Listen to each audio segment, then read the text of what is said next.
Welcome back. It's time now for our Top 4 in 4 segment, where I review the top 4 stories of the week in 4 minutes. These stories consist of the most shocking headlines, newsmakers, videos, and images that definitely caught our eye this week. Coming in at headline number 4, what will happen to Marco Rubio's delegates? The Florida senator exited the race Tuesday night after a disappointing finish in Florida. By Thursday, Rubio had amassed 164 delegates by CBS News count, and that is no small figure. But Rubio can't transfer his delegates to the candidate of his choice by endorsing someone else. As things currently stand, Trump has 671 delegates, followed by Texas Senator Ted Cruz with 401 and Ohio Governor John Kasich with 138. The rules surrounding the fate of the delegates of a candidate who's withdrawn from the race are incredibly complicated. The Republican National Committee allows the states to set their own rules, so each state is different. Rubio won at least one delegate in 19 states, plus Puerto Rico and the District of Columbia,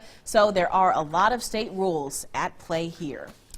President Obama's Supreme Court Justice nominee is our third headline of the week. U.S. Court of Appeals Judge Merrick Garland plans to meet with Senate Minority Leader Harry Reid and Vermont Senator Patrick Leahy. Democrats hope to put unbearable election year pressure on Republicans who are refusing to consider any Supreme Court justice candidate nominated by President Barack Obama. Mitch McConnell says it's time for senators to turn to other issues. He's defending the refusal of Senate Republicans to consider the nomination of Merrick Garland to the Supreme Court, saying it's an issue the American people should decide in the next election. Following a 2-week Senate recess, Garland will meet with top Republican on the Senate Judiciary Committee, Chuck Grassley. Donald Trump is our center topic for headline number 2. Some Republican leaders are still fighting the possibility that Donald Trump may eventually be the GOP presidential nominee. Henry Barber, a senior Republican National Committee member, says Trump, quote, doesn't deserve to be president. Former House Speaker John Boehner floated his successor Paul Ryan as a possible nominee, but Ryan quickly removed himself from consideration. Trump says that if the party tries to block him, quote, you'd have riots. Speaking of violent fights at Trump's own campaign rallies are becoming all too familiar. You may remember video from a rally in Fayetteville, North Carolina, where 78-year-old Trump supporter John McGraw is seen elbowing a protester in the face as he was being escorted out. That entire scene was recorded in several videos. 3 deputies were demoted and suspended for 5 days without pay, and 2 others were suspended for 3 days without pay for the way they handled that situation. McGraw was eventually arrested. Violence has also broken out at Trump rallies in Chicago and St. Louis. Trump still insists that he does not condone violence.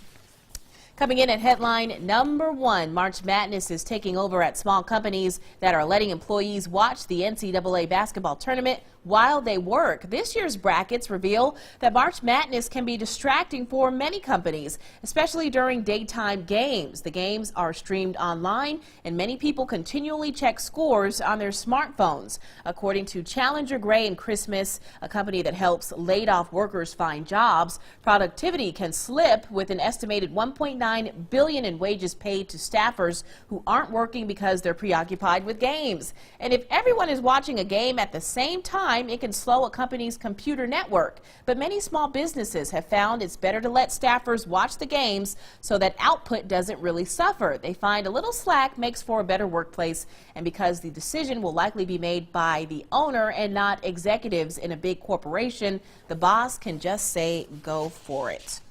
Well, March Madness continues this afternoon right here on WCBI, but off the court, we hope our team is your number 1 pick for the latest news, weather, and sports. Be sure to join me next Friday. I'll be dribbling a slam dunk of a list of new interesting topics, stories, and headlines of the week.